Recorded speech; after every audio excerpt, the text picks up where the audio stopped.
Ravie de vous retrouver pour un nouvel épisode En tête à tête, votre podcast où on reçoit vos artistes préférés, où ils se livrent en toute intimité. Et aujourd'hui, c'est avec Anne Silla. Salut Anne. Salut. Alors, on t'a découvert dans The Voice en 2015, où tu étais dans l'équipe de Florent Pagny en tant que coach. Tu as joué aussi le rôle de Marie dans la fresque musicale Jésus de Nazareth avec Jérusalem, grâce à Pascal Obispo. Je me trompe pas, hein? Oui, c'est ça, c'est ça. En 2019, tu as prêté ta voix à Nala, personnage dans Le Roi Lion des studios Exactement. Disney, ainsi que pour la chanson L'amour brille sous les étoiles, Oui. qui est juste incroyable. Et là, tu reviens donc avec un nouveau single, Le goût des choses, qui est annonciateur, j'imagine, d'un album prochainement. Qui est annonciateur, je pense, d'un album qui sortira début 2025. On est encore en train de le préparer, donc Ok. voilà. On écoutera donc ce titre à la fin du podcast, Le goût des choses. On va apprendre à mieux te connaître. Alors, où as-tu grandi? Dans quel genre d'environnement? J'ai grandi à Valence, une ville à côté de Lyon. Dans quel genre d'environnement? Environnement plutôt sympa. J'ai un petit frère, une petite sœur. J'avais des chats. J'en ai encore, mais bon, c'est pas les mêmes. Fan des chats. Fan des chats. Mes deux parents qui sont très fans de musique aussi. Donc c'est, je pense, ce qui fait que je suis là aujourd'hui avec vous. Quel style d'enfant tu étais? Un petit peu dissipée peut-être. J'étais très enthousiaste, un peu faux folle. Et puis, ouais, je pense que j'étais un peu faux folle, quoi. Quel lien tu as avec New York? Lien très fort avec New York. Je pense que c'est vraiment la ville un petit peu qui m'a fait me découvrir en tant que chanteuse. À l'époque, c'était surtout en tant que chanteuse de jazz, mais qui m'a vraiment donné envie de faire cette musique-là, qui m'a inspirée, qui m'a permis aussi de me projeter dans des trucs un peu plus grands, quoi. Pourquoi New York d'ailleurs? Parce qu'à l'époque, j'avais rencontré un contrebassiste de jazz qui était venu en France pour faire une masterclass et qui m'avait proposé de bosser avec lui. Et comme il habitait New York, j'étais partie à la base pour quelques semaines, mais en fait, j'ai fait des allers-retours pendant des années. Et j'ai découvert cette ville et j'ai l'impression que c'est vraiment une ville qui te fait vraiment grandir, quoi. T'aimerais y retourner? Ah ouais, bien sûr. Vivre? Ah oui, pourquoi pas. Ah ouais, ok. C'est un projet ou... J'y réfléchis, quoi. Ok. Tu as toujours su que tu voulais être artiste? Disons que j'avais envie d'être chanteuse, mais comme on a envie d'être chanteuse quand on est gamine, quoi. J'avais pas vraiment conscience que c'était possible. Mais après, c'est vrai que j'étais déjà un peu bizarre étant jeune, quoi. Enfin, c'est-à-dire que je chantais tout le temps. J'étais en train de... Je faisais souvent des montages de bandes-annonces de films qui n'existaient pas. Je filmais mes amis, quoi. Et après, je faisais la bande-annonce d'un film d'horreur, par exemple, mais le film n'existait pas, mais je faisais les 3 minutes de bande-annonce, quoi. Hyper créative, quoi. Voilà, j'adorais ça. Trop Je sympa. m'amusais bien. Tu as fait 17 ans de conservatoire. Qu'est-ce que tu as appris? Qu'est-ce que ça t'a permis de comprendre sur Le toi? conservatoire, c'est surtout le premier truc que tu apprends, c'est vraiment la rigueur, quoi. C'est la rigueur, c'est le fait de, comme j'étais en classique, de donner une importance à chaque note, chaque respiration, à chaque milliseconde de la musique. Ça, c'est ce que j'aime le plus. Et puis après, ça m'a permis aussi d'avoir une sorte de bagage dans lequel je connais... j'ai la chance de pouvoir déchiffrer une partition, j'ai la chance de savoir jouer du violoncelle et puis d'avoir découvert ça jeune, quoi. Donc, il y avait une spécialité ou pas du tout? Moi, j'étais violoncelle, enfin, je faisais du violoncelle et donc j'étais à l'orchestre, je faisais de la danse, enfin, j'ai eu beaucoup de chance, quoi. On en parlait, tu as prêté ta voix pour Nala dans le film d'animation Le Roi Lion. C'est un exercice qui te plaît, que tu aimerais J'ai adoré le faire. refaire? J'ai adoré le faire. C'était incroyable. Et en plus, j'étais coachée par Claire Guyot. Je ne sais pas si tu vois qui c'est, Non. mais en fait, Claire Guyot, tout le monde la connaît. Et moi, je connaissais son nom, mais je ne l'avais jamais vue en vrai. C'est la dame qui a fait toutes les voix de Buffy contre les vampires, Ah oui. Suzanne Mayer dans Desperate Housewives, enfin, tu vois, et La Petite Sirène, d'ailleurs, le premier La Petite Sirène. Et donc, c'est drôle parce que j'ai été coachée par cette personne que j'admirais énormément. Est-ce que tu aimerais faire du cinéma? Pourquoi pas? Pourquoi pas? Quel rôle t'intéresserait? Moi, ce qui me ferait rêver, ce serait de faire un film avec Christophe Honoré, s'il me voit. Un film du genre Les chansons d'amour, quoi. Ça, j'avais adoré ce film. Ouais. Ton émission de télé préférée? J'aimais bien à l'époque, On n'est pas couché. Ça serait bien que ça revienne. Ouais. Est-ce que tu as un complexe? Ouais, j'en ai plein. Ah ouais? Ouais, j'en ai pas mal. Est-ce que tu tiens un journal intime? Non, mais j'aimerais bien. Mais chaque fois, je commence et puis en fait, Flemme. ouais, flemme. Pour y mettre quoi, par exemple? Genre le déroulé de ta journée ou vraiment des trucs très Non, intimes? des trucs un peu plus, tu vois, de la philosophie. Mais quand tu te dis ça, tu commences, t'as l'impression d'être quelqu'un de génial. Et puis au bout du 3e jour, t'es là, j'ai envie de manger des chips. Donc voilà. Est-ce que tu as un objet fétiche? Non. Parfois, je porte des colliers qui m'ont été. Enfin, j'ai un collier qui m'a été donné par ma maman qui selon moi, me porte chance. Mais non, j'ai pas vraiment d'objet fétiche. Tu fais du sport? On va dire que je devrais te répondre oui, mais non. Quoi comme Non. sport de temps en temps? À un moment, j'en faisais pas mal. J'avais fait beaucoup de danse. J'adorais. En sport, j'ai envie de te dire, ce que je voudrais le plus refaire, là, c'est de la salsa. Parce que j'adorais danser la salsa.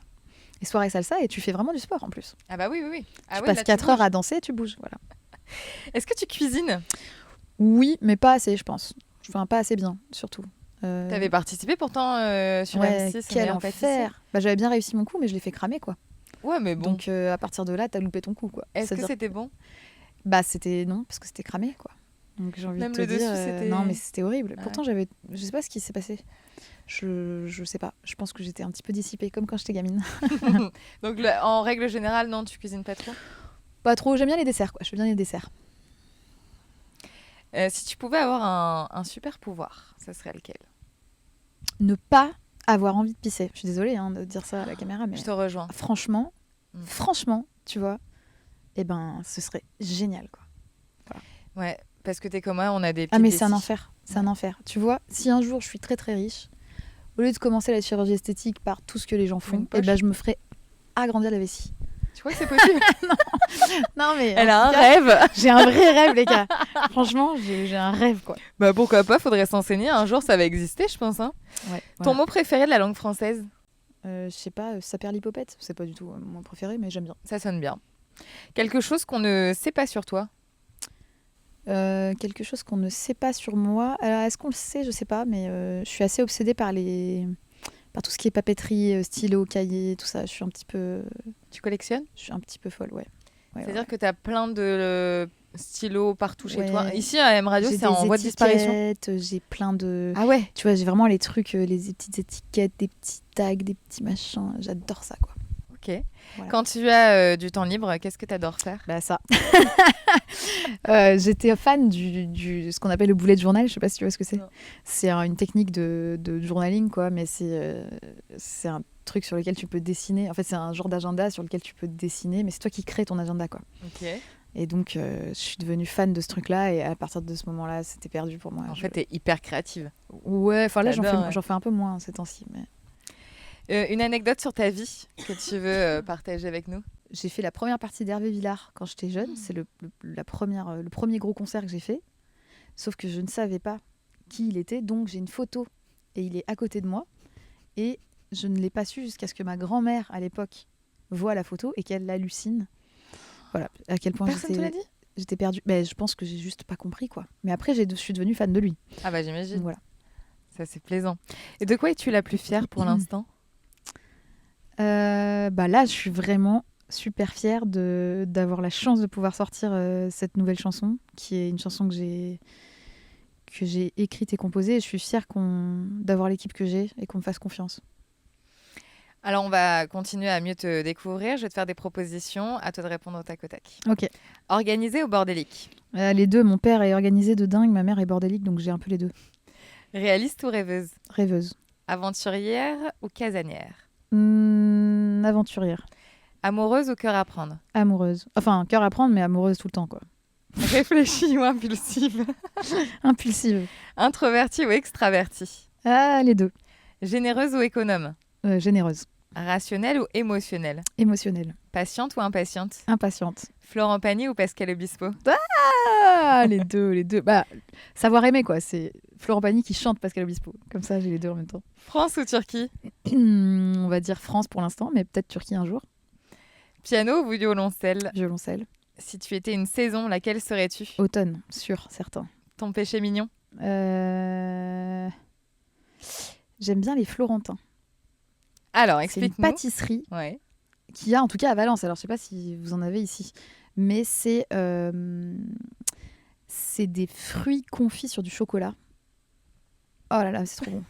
Sinon, parmentier de canard, quoi. Ah ouais, Voilà. ça je te rejoins. Ta chanson du moment? Ma chanson du moment, bah là, pour le coup... alors, je t'avoue que là, vu qu'on a fait le clip, le truc, goût des j'ai la mienne en boucle. Mais sinon, j'adore une chanson qui s'appelle Nothing Arrived. Et c'est un live sur Spotify. Voilà, j'écoute beaucoup de trucs qui sont pas du tout connus, mais voilà. Ok. Si tu étais un homme le temps d'une journée, que ferais-tu? Ouais, je pense que je ferais pas grand-chose. Hein. Je sais pas trop. Qu'est-ce que je ferais? J'essaierais de chanter, peut-être avec la voix hyper grave. Ah ouais. Ça peut être pas ça mal. peut être pas mal, ouais. Si tu étais une émotion? Je serais la surprise. Je sais pas si c'est vraiment une émotion. Mais... Est-ce que c'est une émotion? Est-ce qu'il y a ça dans Vice Versa? Et ben justement, j'étais en train de penser à vice versa, c'est drôle. T'as vu, il y en a un deuxième qui arrive. Oui, je suis trop contente, moi aussi. Basket ou talon? Basket. Si tu étais un animal, lequel serais-tu? Chat. Qu'est-ce que tu refuses de faire systématiquement? Est-ce qu'il y a des trucs que j'ai pas envie de faire? Tu remets par exemple tout le temps au lendemain. Ah, les trucs, tu vois, genre répondre à des mails. Je veux pas Ah. répondre au téléphone, quoi. Je suis insupportable. La journée que tu aimerais revivre? Peut-être l'audition à l'aveugle de All Stars, du The Voice All Stars, parce que cette journée-là, vraiment, elle était symbolique pour moi, quoi. Pourquoi? Il s'est passé quoi? Bah, j'avais vraiment, dans ma tête, j'avais vraiment un peu fait tapis, quoi. C'est-à-dire que je m'étais dit, vivez malgré tout. Et j'avais préparé ça faisait 2 mois que je préparais ça, mais en mode, tu vois, yoga tous les jours, méditation, je mangeais plus de sucre et tout, j'étais vraiment dingo, quoi. Donc je suis arrivée sur cette journée et j'en ai vraiment profité toutes les secondes, quoi. Donc T'étais au top de ta forme. Ouais, j'étais au top. Trop bien. J'étais prête. T'as fait, comment on appelle ça, les pensées positives? Tu pratiques ça, non? Non, là c'était plutôt pensée anxiogène, mais, mais je savais que voilà, j'étais bien prête, quoi. J'étais bien préparée. Mer ou montagne? Mer. Ton chiffre porte-bonheur? 5. Ton plus grand rêve? Ah, c'est compliqué. Peut-être réussir à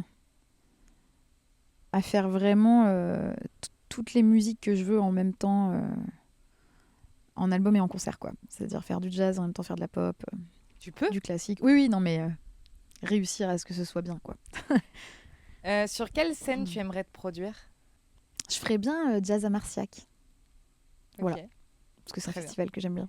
Ton artiste français préféré en ce moment, c'est qui? Je sais pas.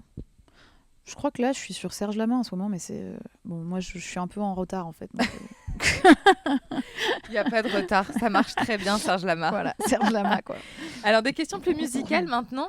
Est-ce que tu peux nous en dire un petit peu plus sur ton prochain album qui va sortir donc début 2025, normalement? Eh bien, écoute, c'est un album qui est peut-être l'album qui me... Enfin, j'espère en tout cas qui me ressemblera le plus. C'est un album auquel je tiens particulièrement parce que c'est la première fois que je prends autant de temps pour le concevoir. D'habitude, ça a toujours été fait un peu soit dans la suite d'une émission, enfin c'est souvent la suite de The Voice, soit parce qu'il y a des choses qui sortaient, donc j'étais un peu speed et j'avais l'impression de pas vraiment de faire de mon mieux non plus, quoi. Et voilà, je pense que ça va être un album un peu plus personnel aussi, qui va parler plus de choses peut-être un peu plus intimes. Voilà. C'est un album que tu as écrit et composé entièrement, toute seule? Non, en fait, pour l'instant, je travaille dessus, donc j'ai plein de chansons, mais comme je sais pas ce qu'il va y avoir dedans, tu vois, j'ai une 30aine de chansons. Il y en a que je fais avec des auteurs compos, il y en a qui sont complètement faites par d'autres gens, il y en a que je fais toute seule, et en fait, à un moment, je vais me décider, quoi, à choisir. Voilà. Tu penses qu'il y aura combien de chansons dedans? Je sais pas trop, je me dis qu'il faut pas qu'il y en ait trop non plus, mais j'en ai 30, alors si je dois en choisir 10, ça va être dur, quoi. Au pif. Non, mais je choisirais celle que je préfère, quoi. Il y a des thèmes en particulier que tu abordes dans cet album? Ouais, il va y avoir beaucoup plus les thèmes de la maladie mentale, la dépression. Il y a les réseaux sociaux aussi. Je suis partie un peu plus dans les trucs qui m'affectent en ce moment, quoi. Enfin, ou qui m'ont affecté, mais en tout cas qui m'interrogent, quoi. Est-ce qu'il y aura des duos? Pour l'instant, non, mais peut-être, pourquoi pas. Un duo avec Florent Pagny, ce serait chouette, non? Pourquoi pas? Bah oui, c'est toujours chouette. Un duo avec Florent. Dispo aussi. Parle-nous de cette chanson, Le goût des choses. que c'est tu une as d'ailleurs chanson interprétée sur le plateau de The Voice il y a quelques jours. C'est une chanson qui parle justement de ça, qui parle des moments où ça va moins bien, quoi. Et ce qui était... En fait, ce qui est marrant pour moi, c'est que je sors ça aujourd'hui et que ça me rend très heureuse de sortir ça, mais c'est quand même une chanson qui parle de la dépression. Et ce qui était important pour moi quand j'ai écrit cette chanson, c'était d'exprimer un peu le moment où tu sais pas trop ce qu'il y a, mais tu sais que ça va pas, quoi. Ouais. Et voilà, c'est ce que j'ai essayé de faire. J'ai essayé de trouver les bons mots pour le dire. Et en même temps, j'avais pas envie que ce soit un truc trop triste et mièvre. Donc je me suis dit, pourquoi pas le rendre dansant alors que je suis en train de dire un truc un peu horrible, quoi. Et donc voilà comment ça s'est passé. T'en es sortie ? J'en suis sortie, oui. J'y retourne régulièrement. Hein. C'est comme un petit endroit. Parfois, tu vas. Quelle est la chanson française qui représente le plus l'amour, selon toi ? La chanson des vieux amants, je pense, de Brel. Ou alors la chanson d'Alain Leprest qui s'appelle Arrose les fleurs. La chanson qui te touche en plein cœur. Alain Leprest, Le temps de finir la bouteille. Tu pleures ? Je pleure plus, mais parce que je l'ai vu 50 milliards de fois. Enfin, c'est un live de lui. Et T'aimes beaucoup les lives, hein ? Ouais, j'adore les lives. Ton plus beau souvenir sur scène ? Je crois que c'est... alors, c'était pas mon... Enfin, c'était surtout une belle surprise. En fait, j'étais fan de Linda Lemay quand j'étais gamine. Et dont un de ses albums live qui s'appelle Les Lettres Rouges. Et en fait, moi, je suis pas très... Enfin, dans les télés, quand je croise des gens sur les promos, je suis pas très étonnée. Enfin, je suis pas quelqu'un de très fan, quoi. Oui. Donc, si tu veux, ça me fait pas grand-chose. Sauf que là, lambda en soi. Voilà, sauf que là, il y a Linda Lemay. Et que je dis à mon attaché de presse à cette époque-là, il y a Linda Lemay. Et puis que moi, ça me rend folle, quoi. Enfin, tu vois.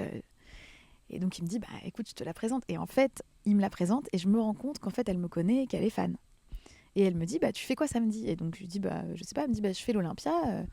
Tu viens chanter avec moi à l'Olympia.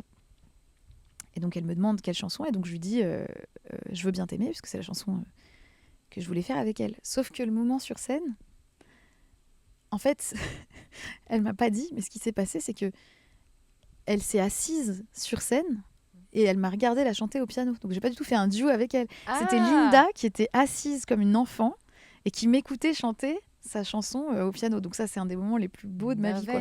Enfin, c'était incroyable. Ouais, tu t'y attendais pas du tout ? Mais j'ai rien compris. Ouais. J'ai vraiment pas compris, quoi. Problème de communication. Comme ça. C'était trop mignon. Quel a été le premier concert auquel tu as assisté ? J'avais vu Hervé Villard après le fait d'avoir fait sa première partie. Et sinon, celui qui m'avait marqué, c'était Deep Purple. Je crois que c'était je devais avoir 14-15 ans. Avec tes parents ? Non. À l'époque, c'était avec mon copain. Ok. À 14 ans ? Ouais. Ah ouais. Ou 16 ans, on va dire. Ok. Ouais. Quel est le style de musique que tu préfères ? Là, il va falloir faire un choix. Et ben là, on est bien mal barré, mais on va dire la musique, pour moi, qui quand même, je vais être obligée de m'engager. Ça te déchire le cœur de le sortir. Qui dépasse tout. C'est quand même la musique classique. Ok. Voilà. Ok, plus que le jazz, plus que... Ouais, on peut rien faire à la musique classique, tu peux rien faire. Dans 5 ans, tu te vois où ? Eh bien, j'aimerais bien être aux États-Unis, mais rentrer en France régulièrement, mais d'avoir réalisé aussi mes rêves aux États-Unis, quoi. Ceux que j'avais à l'époque, que j'ai pas vraiment. Par exemple ? Que j'ai pas vraiment suivi. Pourquoi pas faire un album là-bas, faire des concerts là-bas, voilà. Tenter des choses, jazz ou pop. Ok. Tenter des choses, quoi. Et avec qui tu rêves de faire un duo ? Sur cet album, ou un prochain, ou dans 10 ans, 20 ans, peu importe. J'aurais adoré faire un duo avec Alain Leprest, malheureusement, il est plus là. Je sais pas, parce que j'ai de la chance, en fait, j'en ai fait avec Pascal, j'en ai fait avec Florent. Ah, peut-être Mika. J'aimerais bien faire un duo avec Mika. Sympa, ok. Ouais. À réfléchir, le message est passé. Ce serait génial, ça. Ouais, ce serait cool. Merci beaucoup, Anne-Silla. Merci à toi. On attend l'album avec impatience, en espérant 2025, début 2025. Et puis, on sera là, bien sûr, pour te soutenir. Eh ben, merci beaucoup. Merci, à bientôt. À bientôt. M Radio.